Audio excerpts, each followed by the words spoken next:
You do all that quality of life renewal stuff, renewing all your assets, and the employers don't show up. So what are you left with? A higher quality of life and a cleaner environment. Oh, boo-hoo. You know. Many communities will revitalize, you know, with or without federal help. So real estate investors, both institutional and individual, need to know who they are ahead of time. What they need is a community forecast, like a weather forecast. And soon they're going to have one. You can learn more about it at placestoinvest.com, but I'm going to give you the concept in a nutshell here. Places to Invest is an annual report that reveals which communities are most likely, not definitely of course, nobody can really predict this stuff, but most likely to experience economic growth and enhanced quality of life in the next 5 to 10 years. Now, you know, there are many top cities reports that come out in the media every year, top quality of life, most walkable, greenest, all that sort of stuff. Most of them are kind of rear view mirrors. Very few of them are based on rigorous data. This will actually have a rigorous process behind it, and it'll be the only one that's actually predictive, not a rear view mirror. It's talking about the future. How will Places to Invest make this forecast? By measuring the renewal capacity of communities, their ability to revitalize. And that renewal capacity is largely based on the 7 factors that you just learned a few moments ago. The measurement of that renewal capacity results in a number. With that number, the Places to Invest reports can generate a ranking of cities, just in numerical order. That number is called the community's renewal quotient. It's RQ. The higher the RQ, the more likely a community will experience revitalization in the near future. If you Google RQ quiz or renewal quotient quiz, you'll be able to take a free, quick 10-question quiz online, and it'll instantly generate the RQ of your community. That number will be anywhere from -500 to +1,000. Of course, it won't be your community's real RQ. It'll be based on your perception. But what it'll do is familiarize yourself with how the actual rigorous RQ test works and how you can actually start building your own community's renewal capacity. So it's mostly an educational tool. So in other words, communities can have an RQ much like individuals have an IQ. You know, high RQ communities can be expected to succeed at a greater rate than low RQ communities. And having lots of high RQ communities can raise the RQ of the nation. So now we have a country with great renewal quotient. And that'll especially happen if you get some support from federal policy. You know, if just a tiny sliver of those economic stimulus funds were actually spent on helping city and town leaders increase their renewal capacity, I mean, that would greatly affect the efficiency of their local and state spending as well. On top of more efficient federal spending, you know, you can have a really dramatic increase in revitalization here. And, you know, it's great that President Obama is really big on green jobs, green industries as a way of stimulating the economy. But fuzzy words like green and sustainability are highly abused. You know, there's some good stuff and there's some awful stuff. You know, for instance, we often see green sprawl, where somebody will put a housing development on top of somebody's family farm or on top of an endangered ecosystem and slap some photovoltaic panels on the roofs and call it sustainable. I mean, that's better than brown sprawl, I guess.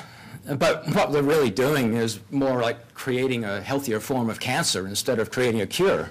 You know?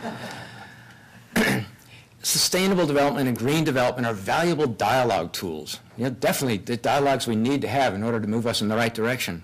But you can't really point to a project and prove that it's sustainable. You know, it's sustainable for how long? 100 years? 10,000 years? With how many people on the planet? You can probably prove that it's less unsustainable, but that doesn't necessarily make it sustainable. Re-wealth, on the other hand, is eminently measurable. You can easily prove that any given property has been reused, restored, renovated, remediated. You know, that's all, those are all measurable things. You can measure contamination. You can count fish. And the sweet spot here is where re-wealth and green technologies come together. That's the ultimate. Not using green technologies to support sprawl. So why is it important to renew our existing assets? Richard Moe, the president of the National Trust for Historic Preservation, made 4 points just as it relates to buildings. His first point: it takes 35 to 50 years for an energy-efficient new home to recover the carbon that was expended in constructing it. Second point: constructing a new 500,000 square foot building releases as much carbon as driving a car 30 million miles. Third point: Demolishing a 500,000 square foot building creates 40,000 tons of debris. Last point, the average 500,000 square foot building has 800 billion BTUs of embodied energy, which is equivalent to 6.5 million gallons of oil. In other words, restoration and reuse of assets are the answers not just to economic problems, but also to environmental and energy problems. Of course, it's not just about old buildings. I mean, new buildings are fine too, as long as they're done on redeveloped or remediated sites. And it doesn't mean there's, and in fact is, not all buildings are worth keeping. There's a lot of vertical garbage out there. I'm sure Cleveland doesn't have any of it, but. So again, use the three rules, re-wealth, integration, and engagement, for any industries that claim to be green that want these economic stimulus funds. That'll help identify the best possible investments for the public. You know, President Obama gets integration. Here's a recent quote from him. If we can start building in more incentives for more effective planning at the local level, that's not just good transportation policy, it's good energy policy. Combined with his focus on renewal, this integrative approach that's high RQ thinking. And speaking of energy, biofuels are catching a lot of flack these days for using edible foods and for destroying wildlife habitat, and the criticism is well-founded. But there's a far better alternative, restorative biofuels. Restorative biofuels are produced in a manner that actually renews the soil, replenishes wildlife species, cleans the water. You know, for instance, corn and soybeans can be grown on contaminated lands. The crops can't be eaten, but they can certainly be used for food, and with each harvest, that soil is a little bit cleaner than it was before. Cellulosic ethanol can be produced from harvesting the billions of tons of invasive plant species that are infesting ecosystems worldwide. You don't have to set aside land for growing cellulose when there's so much of it that we can harvest and renew our ecosystems at the same time. There's a program getting started in South Africa right now to do just that. Algae-based biofuels can likewise purify polluted water, freshwater and marine water, all while producing biodiesel feedstock. You know, the list of potentially restorative biofuels is long and it's growing every day. You know, the great thing about economic growth is based on restoration, redevelopment, reuse, all the re-wealth stuff, is that you can't do too much of it. I've been doing this work now all around the world for a dozen years, and I have yet to hear a community say, oh my God, we got to stop this. You know, our quality of life is just going through the roof. Or, you know, oh man, we got to slow down that river restoration. Look how clean the water is, and that's way too clean. I mean, and we got way too many fish in it now. I don't hear that. You can do way too much de-wealth. You can't do too much re-wealth.